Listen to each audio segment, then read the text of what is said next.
আপনি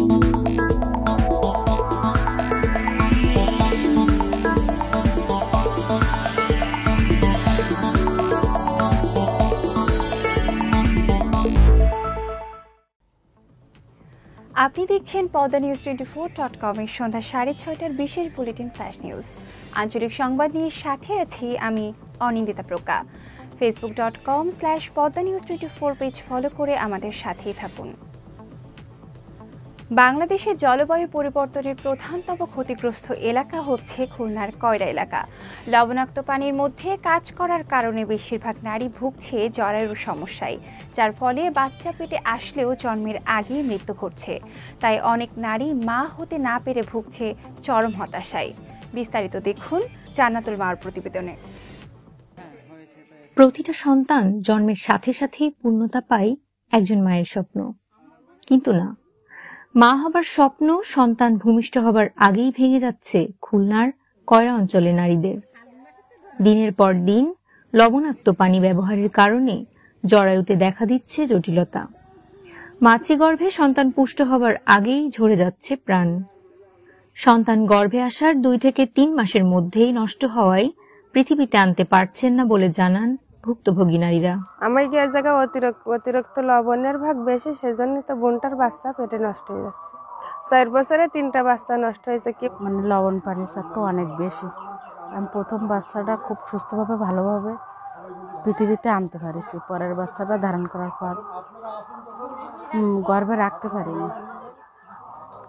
আমাদের এখানে 4-5 জনের বেশি, সবার এই একই সমস্যা। বাচ্চা 2-3 মাস থাকার পর পড়ে যায়, 2-3 মাস থাকার পর পড়ে যায়। তারপর ডাক্তারের এখানে যাওয়ার পর ডাক্তাররা এখনকার হরমোনের সমস্যা, জরায়ুনাড়িতে সমস্যা হচ্ছে, ঢিল হয়ে গেছে। আমার মেয়ের বয়স 4.5 বছর, তারপরে পেটে বাচ্চা ছিল, 4 মাস পরে নষ্ট হয়ে গেছে। গর্ভকালীন রক্তপাত, জরায়ু জটিলতা সহ উচ্চ রক্তচাপের ফলে খিঁচুনি সমস্যায় আক্রান্ত হওয়ায় গর্ভপাত বেড়েই চলেছে বলে জানান স্থানীয় স্বাস্থ্যকর্মীরা। আমাদের এখানে হচ্ছে লবণাক্ততা বেশি, লবণ পানি, যেমন শতকরা 80 জন লোক লবণ পানিতে চিংড়ি মাছের বাচ্চা ধরে এই মাছ নিয়ে, এই পানি নিয়ে তাদের কাজ। আবার বছর সিজনে আছে ভাটার কাজ, এগুলো যায়। এই সমস্ত কারণে তাদের হাই প্রেশার, মানে ব্লাড প্রেশার বেড়ে যায়, এবং ব্লাড প্রেশার বাড়লে তো খিঁচুনি হয়, অনেকের বাচ্চা নষ্ট হয়ে যায় বা কনসেপ্ট করতে চায় না। এই সমস্যাগুলো আছে এখানে। আর আমরা যখন যাচ্ছি হয়তো দেখা গেছে যে বেশিরভাগ 1.5 মাস 3 মাসে বাচ্চা নষ্ট হয়ে যায়, অবসান হয়ে যায়। আমাদের এখানে মিসড অ্যাবর্শন, যেটা আমাদের এখানে অনেক সময় আসে ব্লিডিং নিয়ে, বিভিন্ন সময় 2-3 মাস গর্ভধারণ অবস্থায় ব্লিডিং হয়। সেগুলো অনেক সময় আমাদের এখানে যে ডাক্তাররা আছে আল্ট্রাসাউন্ড করে, তারা আল্ট্রাসাউন্ড করার পর অনেক সময় দেখা যায় যে মিসড অ্যাবর্শন হয়ে গেছে, নষ্ট হয়ে গেছে বাচ্চা। তো সেক্ষেত্রে আমরা রোগীদের অনেক সময় ওয়াশ দেওয়ার প্রয়োজন হয়, সেটা আমরা এখানে আমরা ওইটা করি না, আমরা ওটা রেফার করি কোনো সরকারি হসপিটাল বা মেডিকেলে। পানিতে লবণাক্ততা কমানো সম্ভব না হলেও নিরাপদ পানি সরবরাহের মাধ্যমে এই অঞ্চলের নারীদের দুর্ভোগ কমাতে এগিয়ে আসবে সংশ্লিষ্টরা, এমনটাই প্রত্যাশা রাখেন এলাকাবাসী। জান্নাতুল মাওয়া, পদ্মা নিউজ, কয়রা, খুলনা। শেষ হচ্ছে দীর্ঘ অপেক্ষা, অবশেষে বাড়ি ফিরছেন 23 নাবিক। তাদেরকে নিয়ে এমভি আবদুল্লাহ জাহাজ এখন বঙ্গোপসাগরে। সোমবার রাতে কক্সবাজারের কুতুবদিয়া বহির্নোঙরে ভিড়ার কথা।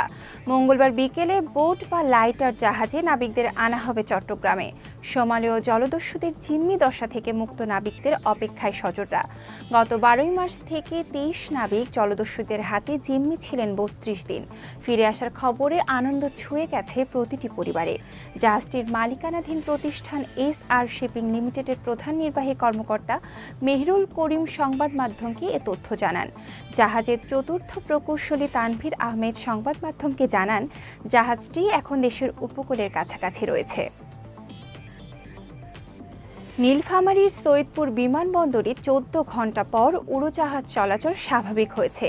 সোমবার সকালের পর থেকে বিমান ওঠানামা শুরু হয়। এর আগে রোববার সন্ধ্যায় নাইট ল্যান্ডিং সিস্টেম কাজ না করায় বিমান বাংলাদেশ এয়ারলাইন্স নভোএয়ার ও ইউএস বাংলা এয়ারলাইন্সের ফ্লাইট দুটি বাতিল করা হয়। ফলে ঢাকাগামী 2 শতাধিক যাত্রী দুর্ভোগে পড়েন।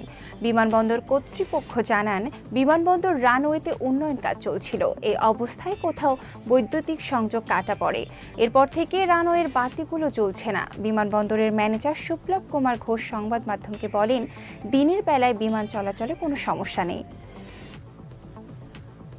নাটোরের লালপুরে 8ম শ্রেণীর শিক্ষার্থীকে অপহরণ ও ধর্ষণের দায়ে যুবক সাব্বির আলীকে যাবজ্জীবন কারাদণ্ড সহ 30,000 টাকা জরিমানা দেওয়ার আদেশ দিয়েছেন আদালত। অপর আরেকটি ধারায় তাকে 14 বছর সশ্রম কারাদণ্ড সহ 20,000 টাকা জরিমানা করা হয়। সোমবার নারী ও শিশু নির্যাতন দমন ট্রাইব্যুনাল আদালতের বিচারক আব্দুর রহিম আসামির উপস্থিতিতে এ রায় ঘোষণা করেন। দণ্ডপ্রাপ্ত সাব্বির লালপুর উপজেলার অমরপুর গ্রামের বাসিন্দা। জজ কোর্টের স্পেশাল পিপি অ্যাডভোকেট আনুসির রহমান বলেন, 2020 সালের 20 নভেম্বর লালপুরের দুরদুরিয়া উচ্চ বিদ্যালয়ের 8ম শ্রেণীর ওই ছাত্রীকে নিজ বাড়ি থেকে অপহরণ করে নিয়ে যায় সাব্বির ও তার সহযোগীরা। এই ঘটনায় ভুক্তভোগীর বাবা সাব্বিরের পরিবারের সঙ্গে যোগাযোগ করলেও মেয়েকে ফেরত দেয় না। পরে ভুক্তভোগীর বাবা লালপুর থানায় মামলা করেন। মোটরসাইকেল কিনে না দেওয়ায় যুবক আহমেদ খান গলায় ফাঁস দিয়ে আত্মহত্যা করেছেন।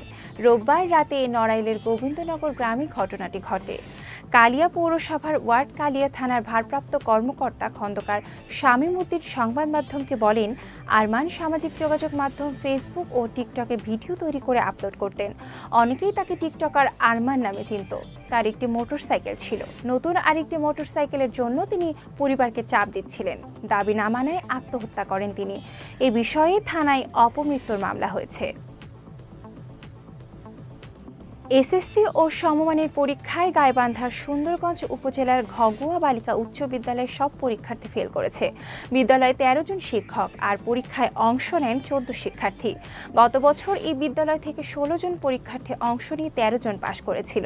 বিদ্যালয়ের প্রধান শিক্ষক আব্দুল হাকিম সংবাদ মাধ্যমকে বলেন, প্রত্যেক শিক্ষার্থীর পাশ করার যোগ্যতা রাখে। কেন তাদের রেজাল্ট ফেল আসলো বুঝতে পারছেন না। শিক্ষা বোর্ডে এ বিষয়ে চ্যালেঞ্জ করা হবে। জেলা শিক্ষা কর্মকর্তা রোকসানা বেগম সংবাদ মাধ্যমকে বলেন, বিষয়টি দুঃখজনক।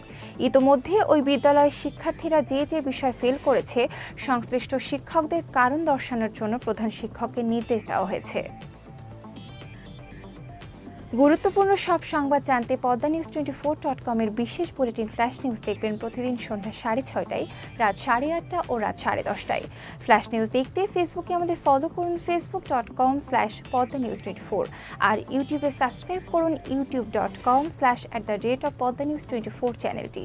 নিয়মিত দেশ বিদেশের আপডেট সব সংবাদ জানতে ভিজিট করুন মাল্টিমিডিয়া নিউজ পোর্টাল poddanews24.com।